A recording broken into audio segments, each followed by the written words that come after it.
செல்வா, செந்தில், மகேந்தர், நிறைய பேர் இருக்காங்க. அதில் சுந்தர், அதுக்கப்புறம் ரஞ்சித், இந்த மாதிரி நிறைய பேர் டே நைட் இந்த படத்துக்காக ஒர்க் பண்ணாங்க.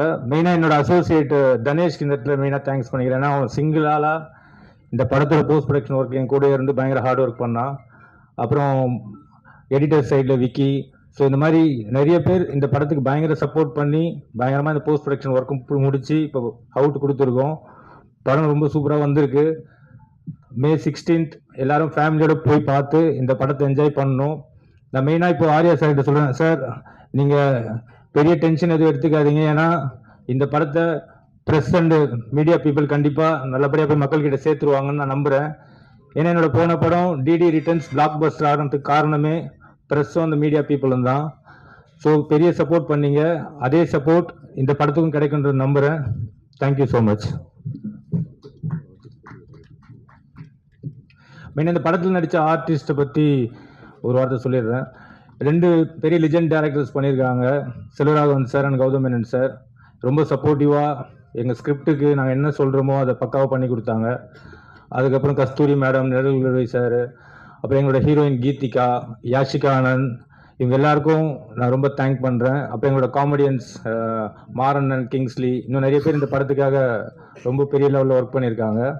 அது இல்லாமல் டெக்னீஷியன்ஸ் தீபக் குமார், எங்களோட ரெகுலராக எங்களோட மூவிஸில் அவர் தான் கேமராமேனாக இருப்பார். இந்த படத்துக்கு அவரும் மிகப்பெரிய சப்போர்ட் பண்ணியிருக்காரு. ஆர்ட் டைரக்டர் மோகன், அப்புறம் editor Bharath, stunt master Silva, Hari Dinesh, இது மாதிரி எனக்கு நிறைய பெரிய பெரிய டெக்னீஷியன்ஸ் இந்த படத்துக்குள்ளே ஒர்க் பண்ணி இந்த படத்தை இன்னும் பெரிய லெவலில் கொண்டு வந்திருக்காங்க. மே 16th கண்டிப்பாக குடும்பத்தோடையும் குழந்தைங்களோடையும் வந்து பார்த்து இந்த படத்தை என்ஜாய் பண்ணுங்கள். இது ஒரு சம்மர் ட்ரீட்டாக இருக்கும். இது டேர் டெவில் நெக்ஸ்ட் லெவல் சொல்றது, டெவில்ஸ் டபுள் நெக்ஸ்ட் லெவல் சொல்றதை விட Santhanam sir next level, Santa's next level. கண்டிப்பா பார்த்து என்ஜாய் பண்ணுங்க. Thank you so much. நன்றி. அடுத்ததாக நடிகர் தயாரிப்பாளர் ஆர்யா. அதுக்கு முன் இந்த படத்தோட ஷோ வந்து டிடி நெக்ஸ்ட் லெவல் பண்ண மாதிரி ரிலீஸ்க்கு முதல் நாள் ஈவினிங் 15th ஈவினிங் இதே இடத்துல நடக்குது. முறைப்படி 20 நாளுக்கு முன்னாடி அனுமதி வாங்கி எல்லாமே ரெடி பண்ணியிருக்கோம்.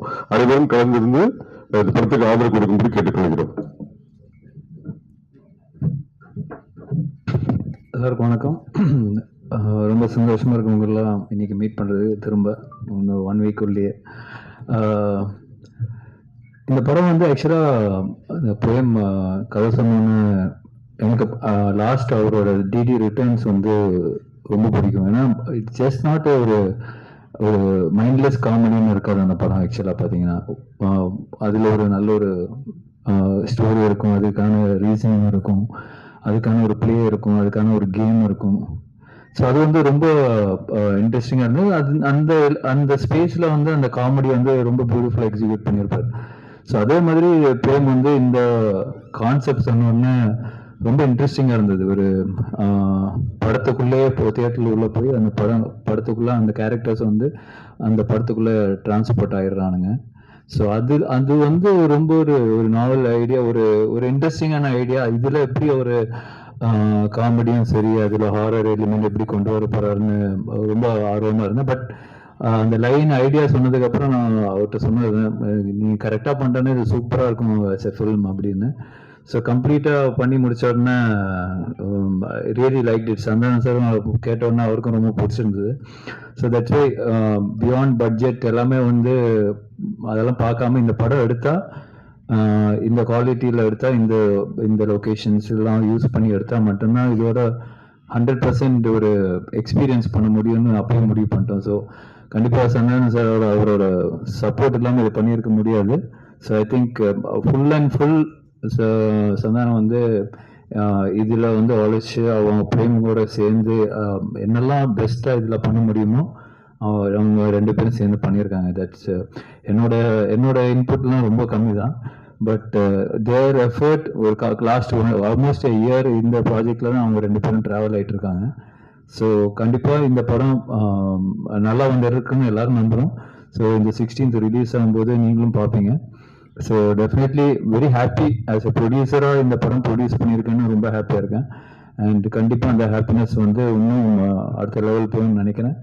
டெஃபினெட்லி இது மிகப்பெரிய சக்ஸஸ் ஆனால் இதோட நெக்ஸ்ட் லெவல் 2 கண்டிப்பாக சேர்ந்து பண்ணுவோம். So definitely so looking forward to it. Very positive about this project, அதுதான் நான் சொல்லுவேன். So thank you so much. நன்றி. அடுத்ததாக நாயகன் திரு சந்தானம் அவர்கள். எல்லாருக்கும் வணக்கம். நாங்கள் எங்கள் படத்தோடைய பிரச்சனை பற்றி பேசலாம் அப்படின்னு வந்தோம். அதுக்கு முன்னாடி நிக்கில் சார் அவருடைய பிரச்சனையை சொல்லிட்டாரு.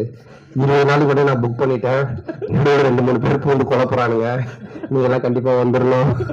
அது எங்க முன்னாடி கன்ஃபார்ம் பண்றாரு. 20 நாள் கூட நான் புக் பண்ணிட்டேன், தெரியும்ல. அந்த 2 பேர் யாருன்னு உங்களுக்கும் தெரியும். ஸோ எங்க பிரச்சனையை விட அவர் பிரச்சனை தான் பேசுறாங்க. ஸோ கண்டிப்பா வாங்க. நீங்க 2 நாள் கழிச்சு அந்த 15th ஈவினிங் டெஃபினட்டா என்ஜாய் பண்ணுவீங்க, 2 மணி நேரம். இந்த படம் வந்து ரொம்ப ஸ்பெஷலா இருக்கும். என்னன்னா, என்னுடைய படங்கள் நான் வந்து காமெடினா பண்ணும்போது ஆர்யா எனக்கு ஃபோன் பண்ணி, எப்பயுமே நாங்கள் ரெகுலரா பேசிக்கிட்டே இருப்போம். ஆர்யா வந்துட்டு, ஏன் மச்சான் நீ காமெடி பண்ணும்போது ஒரு ஜாலியா இருப்ப, பயங்கரமா நல்லா பண்ணுவே, ஏன் இப்போ ஹீரோவானதுக்கு அப்புறம் பயங்கர ஒரு அந்த ஃப்ளோ இல்லையே அப்படின்னு கேட்டா, இல்லை மச்சான் நிறைய கமிட்மெண்ட், நிறைய விஷயங்கள், இந்த படம் பண்றது, அடுத்த படத்துக்கு ஒரு இது பண்றது, இதுக்கு நடுவில் யாராவது ஒருத்தர் அட்வான்ஸ் எடுத்துட்டு வந்துடுறாங்க, அந்த கதையை கூட சரியா கேட்க முடியாம டக்குன்னு ஏதோ கமிட்மெண்ட் ஆயிரும் அப்படின்னு. அப்போ ஆர்யா சொல்றது, இந்த படத்துல நீ ஃபுல்லா கிரியேட்டிவிட்டியில இறங்கி வேலை செய், உன்னோட பிரச்சனை எல்லாத்தையும் நான் பாத்துக்கிறேன், உன்னோட ப்ராப்ளம் எல்லாத்தையும் நான் சால்வ் பண்றேன், நீ ஒன்லி வேலை செய்ய வேண்டியது இந்த 1 year இந்த படம் மட்டும்தான் அப்படின்னா, அது எனக்கு ஒரு மிகப்பெரிய ஒரு பலமா இருந்தது. ஸோ நீ இந்த படத்துல மறுபடியும் ஒரு ஒரு நல்ல ஒரு கதை, திரைக்கதை, காமெடி, என்னுடைய ஆக்டிங், இது எல்லாமே வந்துட்டு நிச்சயமா உங்களை வந்துட்டு திருப்திப்படுத்தும் நான் நம்புறேன். May 16 தியேட்டர்ல போய் பாருங்க. அதே மாதிரி ஆனந்த நான் சொல்லுவேன், தமிழ் உலகின் கிறிஸ்டோபர் நோலன் அப்படின்னு சொல்லுவேன். ஏன்னா ஆனந்த் பண்ற கதை வந்துட்டு ஒரு லைன்ல இருக்கவே இருக்காது. ஹாரர் ஜானர்னா ஹாரருக்குள்ளவே இருக்காது. டிடி ரிட்டர்ன்ஸ் நீங்க பாத்தீங்கன்னா, ஏற்கனவே நான் சொன்னேன், அது மாதிரி அதுல வந்து கேம் இருக்கும், அதுல ஒரு காசு காணாம போயிடும், அதுல ஒரு த்ரில்லர் இருக்கும், அதுக்கப்புறம் பாத்தீங்கன்னா ஹாரருக்குள்ள ஒரு அட்வென்ச்சர் இருக்கும். ஸோ இப்படி எல்லா லேயரையுமே வச்சு, ஆனா ரொம்ப அழகா ரொம்ப ஈஸியா பண்ணுவான்.